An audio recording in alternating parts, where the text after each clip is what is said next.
Selamat pagi anak-anak kelas 9. Senang sekali bisa bertemu kalian hari ini untuk belajar tentang materi pewarisan sifat. Apa itu pewarisan sifat? Nah, hubungannya dengan kehidupan kita apa ya? Jadi coba kita lihat di peta konsep ini. Di pewarisan sifat ini nanti yang akan kita pelajari adalah ada persilangan monohibrid dan ada persilangan dihibrid. Kedua persilangan ini nanti terdiri dari dominan penuh dan intermediate. Kemudian pewarisan sifat itu kepada keturunannya disampaikan melalui adanya gen yang terdapat di dalam kromosom. Nah, perhatikan berikut ini. Misalnya dalam kehidupan sehari-hari pastilah kita pernah melihat yang namanya hewan ya. Seperti ini ya, hewan ayam misalnya, ayam ya. Dengan ada anak-anaknya. Adakah persamaan dan perbedaan antara ayam dengan induknya? Kalau kita lihat dari bulunya saja mirip ya. Pasti tidak sama tapi mirip saja. Nah, kenapa bisa begitu? Karena memang ayam ini adalah berasal dari hasil perkawinan, di mana keturunan dengan induknya itu tidak sama. Nah, dijelaskan di sini ya. Kemudian di dalam materi genetik inilah terdapat sifat-sifat organisme seperti struktur tubuh, penampilan fisik maksudnya, fungsi organ tubuh dan tingkah laku dapat diwariskan dari generasi ke generasi. Kan tetapi bagaimanakah cara sifat-sifat organisme yang terdapat dalam materi genetik itu dapat diwariskan? Nah, kita lihat berikut ini. Ada seorang ilmuwan, ini seorang biarawan ya, seorang biarawan, fotonya ini namanya Gregor Johann Mendel, kenal dengan bapak genetika. Nah, nama lengkapnya adalah Gregor Johann Mendel, lahir di Austria pada 20 Juli 1822 dan meninggal pada umur 61 tahun di Brno, Ceko, Kekaisaran Austria-Hungaria pada tanggal 6 Januari 1884. Dia seorang biarawan dan ahli botani. Nah, bagaimana dia meneliti tumbuh-tumbuhan itu di lingkungan gereja? Dia menggunakan taman-taman di situ sebagai tempat percobaan. Sebenarnya dibandingkan dengan keahlian dia, kecintaan dia terhadap agama maupun terhadap sains, dia lebih mencintai sains. Nah, kemudian di sini dikatakan apa yang dilakukannya terhadap materi genetik yang diturunkan kepada keturunannya adalah dia meneliti pewarisan sifat pada tumbuhan kacang kapri. Anak-anak pasti sudah tahu ya, tanaman kacang kapri itu seperti apa. Itu seperti ada di cover depan tadi, seperti ini. Nah, hampir mirip dengan buncis ya, tapi tetap berbeda ya, namanya kacang kapri. Itulah yang dibuat oleh Johann Mendel sebagai bahan penelitiannya.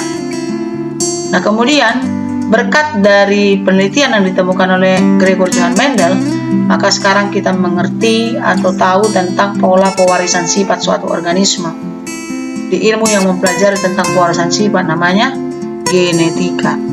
Dan dinobatkanlah Gregor Johann Mendel ini sebagai bapak genetika. Nah, sekarang coba kita perhatikan bagaimana gen menurunkan sifat. Nah, dikatakan di sini bahwa setiap gen yang mengendalikan sifat tertentu mempunyai posisi atau tempat tertentu pada kromosom. Dia ada lokus-lokus ya. Nah, ini ya kan, posisi atau letak gen pada kromosom disebut dengan lokus. Setiap gen memiliki pasangan gen yang disebut dengan alel. Ya, contohnya ini. Memiliki pasangan B besar B besar. Nah, kalau B besar B besar namanya homozigot dominan. Homo, kenapa homo? Karena B besar dengan B besar sama. Kenapa dominan? Karena ini menang ya. Udah dilihat dari hurufnya saja menang. Kalau yang lawan dari yang menang atau lawan yang dari dominan adalah resesif. Ya, nih istilah resesif. Kalau ini A besar dominan, sedangkan A kecil resesif. Kalau ada A besar dengan A kecil namanya heterozigot. Nah, perhatikan contoh ini. Ini misalnya sebuah bunga sini dengan gen B besar B kecil disilangkan dengan B besar B kecil, maka diperoleh keturunan itu sebanyak 4. 1, 2, 3, 4. Dari mana itu? B besar dengan B besar. Nih. B besar dengan B kecil. Ini. B kecil dengan B besar. Ini. B kecil dengan B kecil. Ini. Nah, kemudian coba perhatikan dari warnanya saja, maka B besar B kecil, B besar B besar, B besar B kecil itu cenderung berwarna ungu. Kenapa? Karena B besar mengalahkan daripada B kecil, jadi masih cenderung ungu. Sedangkan yang B kecil sudah memang jelas-jelas tidak berwarna ungu, tetapi warnanya putih. Nah, seperti itu ya. Jadi istilah dominan, homozigot, heterozigot sudah harus tahu. Alel. Sekarang sifat yang kelihatan pada semua individu itu namanya sifat fenotip. Merupakan sifat penampilan fisik yang dapat diamati. Contoh kalau pada bunga, warna bunganya bisa kita lihat pink, putih, ungu, dan sebagainya.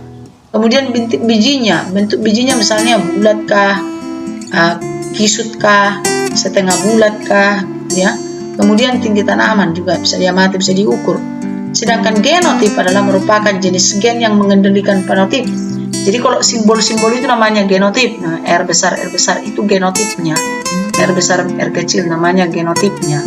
Contoh, untuk fenotip bentuk biji bulat dominan, bulat. Langsung kita bikin aja bulat itu apa? Buat di sini bulat itu R besar karena dominan. Kemudian dengan R besar R kecil atau heterozigot, perpaduan dua-duanya.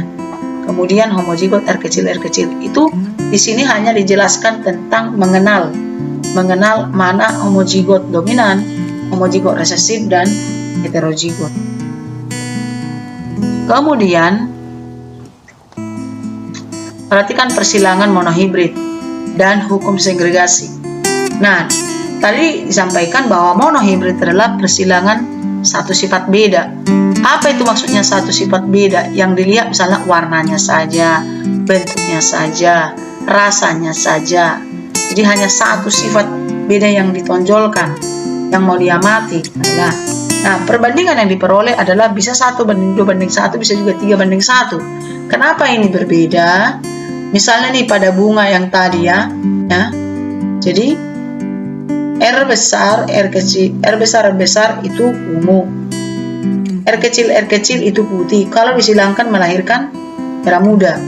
Nah, sekarang kalau merah muda itu sama-sama disilangkan, ini dengan ini, maka akan diperoleh kemungkinan 4. 1, 2, 3, 4. Dari warnanya bisa diamati bahwa R besar itu ungu.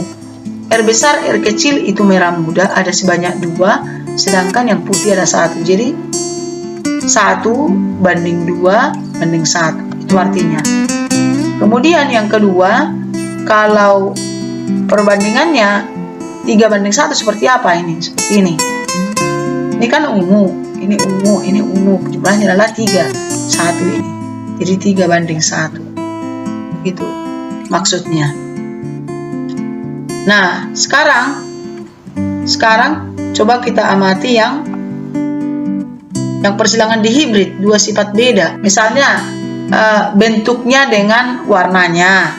Contoh, persilangan galur murni berbiji bulat berwarna kuning. Berarti yang diamati adalah bulat dan kuning. Artinya bentuk dan warna. Dengan galur murni berbiji keriput dan berwarna hijau. Nah, ditentukan dulu. Untuk bulat itu B besar, berarti lawan bulat apa? Keriput. Kalau ini B besar, berarti keriputnya B kecil. Kemudian untuk warna kuning itu dibuat di sini adalah K besar, berarti lawannya kuning apa? Hijau.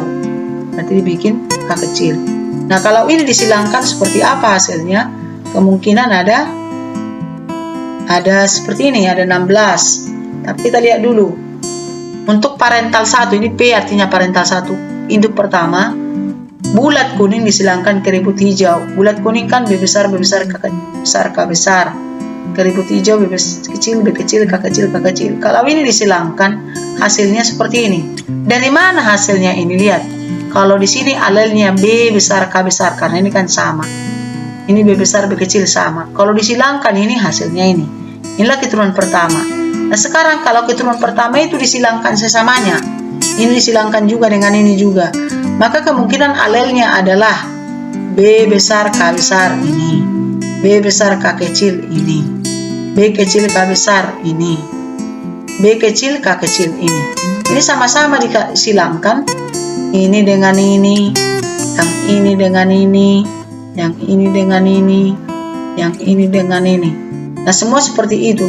Terus berlanjut dibuat di sini supaya lebih mudahkan dibikin papan catur. Nah, gampang kan? Dari B besar K besar, B besar K besar, di sini hasil. Yang ini dengan ini di sini. Nah, ini mudah sekali. Nah, jadi diperoleh dari hasil persilangan ini adalah apa? Ini namanya genotipnya. Kalau B besar, B besar, K besar, K besar, jumlahnya berapa? 1. Itu apa? Kalau B besar, K besar, bulat kuning. Nah, seperti itu. Kalau dijumlahkan semua, maka yang bulat kuning ada 9, yang bulat hijau ada 3, yang keriput kuning ada 3, sedangkan yang keriput hijau ada 1. Nah, seperti itu. Nah, kemudian percobaan di hibrid tadi dengan genotip F2, 1 banding 2 banding 2 banding 4, 1 banding 2 banding 1 banding 2 banding 4. Ini sudah agak kompleks ya. Nah, itu tadi di persilangan tadi yang papan catur itu. Sementara itu perbandingan fenotip generasi F2 adalah 9 banding 3 banding 3 banding 1. Nah, maka berdasarkan percobaan Mendel, maka diambillah sebuah kesimpulan bahwa setiap alel dari satu lokus dapat berpasangan secara bebas dengan alel dari lokus lain pada pembentukan zigot. Nah, bisa kenal dengan kalimat ini adalah hukum kedua Mendel. Hukum kedua Mendel. Seperti itu. Nah, sekarang bagaimana penerapan genetika dalam kehidupan kita sehari-hari? Kalian bisa mengamati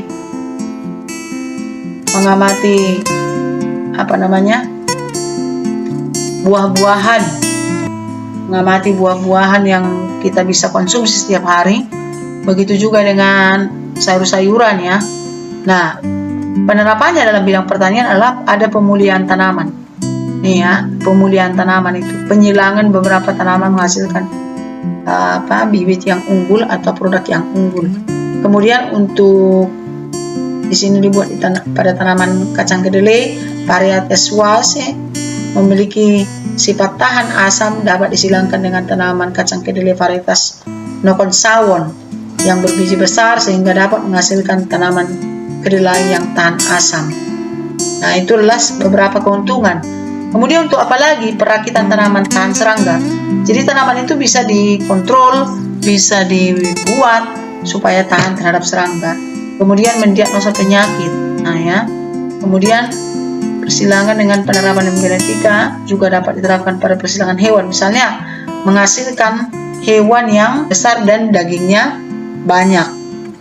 Kemudian seperti ini juga biasanya digunakan juga untuk hewan-hewan seperti ayam, supaya produksi telur ayam bagus, maka dilakukan satu perlakuan dengan memberikan makanan khusus barangkali ya. Kemudian kalau untuk sapi, dia gemuk misalnya dan menghasilkan banyak susu. Nah, kemudian ini perhatikanlah ini ya. Ini adalah contoh-contoh hasil daripada persilangan. Ini nih pepaya, banyak sekali ya buahnya ya. Ini kan pepaya California ya. Dulu ini sebelum ada di Indonesia diimpor dari luar negeri, tapi sekarang para ahli-ahli pertanian Indonesia sudah bisa dengan mudah memperoleh hasil-hasil seperti ini gara-gara teknologi rekayasa genetik. Kemudian untuk cabai juga, ini cabainya walaupun begini pedas. Kemudian untuk kacang kedelai ini. Kemudian untuk sapi ini ya sangat besar kan. Nah, itulah, jadi memang belajar tentang hereditas adalah bagaimana supaya bisa mengaplikasikan di dalam kehidupan sehari-hari, khususnya pada teknologi pertanian, peternakan, dan sebagainya. Demikian penjelasan dari Mem tentang IPA ini. Terima kasih.